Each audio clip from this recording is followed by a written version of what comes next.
Well বন্ধুরা, পারিবারিক, সামাজিক ও রাজনৈতিক প্রেক্ষাপটে তৈরি দেবের নতুন সিনেমা হলো প্রধান।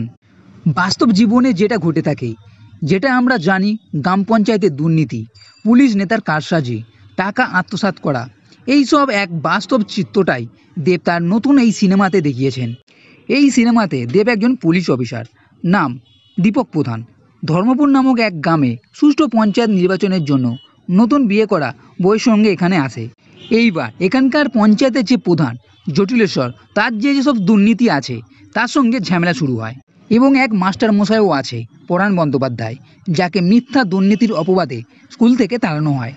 এখানে যে পঞ্চায়েত নির্বাচন হবে, সেই নির্বাচনকে কিভাবে সুষ্ঠুভাবে করবে এবং শেষ পর্যন্ত কে জিতবে, এইসব নিয়ে এই সিনেমা।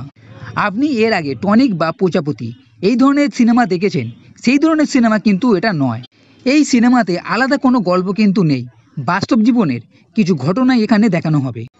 এবং একজন অভিনেতা হিসাবে দেবকে এই সত্য জিনিসগুলো সিনেমাতে তুলে ধরার জন্য বাহবা তো দিতেই হবে। যেমন বাস্তবে আমরা যেটা দেখেছি, শুনেছি, এই দুর্নীতি, বাচ্চাদের মিড ডে মিলের খাবার নিয়ে যে দুর্নীতি, বাচ্চাদের খাবার না দেওয়া, স্কুলে শিক্ষক নিয়োগ দুর্নীতি, রাস্তা তৈরির জন্য যে টাকা, সেই রাস্তা তৈরির দুর্নীতি, এমনকি বিগত পঞ্চায়েত নির্বাচনে যেটা আমরা দেখেছিলাম, প্রার্থীর ব্যালট পেপার খেয়ে নেওয়া, আর একজন পুলিশ অফিসারকে কিভাবে পঞ্চায়েত নির্বাচনের সময় মেরে ফেলেছে, এই জিনিসগুলোই এই সিনেমাতে দেখানো হয়েছে। বলতে গেলে এই সিনেমা দুই প্রধানের লড়াই, এক পুলিশ অফিসার দীপক প্রধান আর পঞ্চায়েতের প্রধান জটিলেশ্বরের। দীপক সৎ আর জটিলেশ্বর পুরোপুরি দুর্নীতিতে পড়া। এর সঙ্গে আছে দেব আর সৌমতৃষ্ণার একটা মিষ্টি হালকা রোমান্স, এক পারিবারিক গল্প, প্রবীণ দম্পতির একাকিত্বের ঘটনা, আর ক্লাইম্যাক্সে পঞ্চায়েত ভোটের উত্তেজনা। এই সিনেমাতে সৌম্য আছে, তবে খুবই সীমিত ও সাপোর্টিং রোল হিসাবে, তেমন কোনো বড় ভূমিকা নেই। দেবী এখানে প্রধান চরিত্র। এটা আগের দুটো সিনেমার মতন কমেডি কিন্তু নয়, প্রথম দিকে একটু হালকা কমেডি নিশ্চয়ই আছে।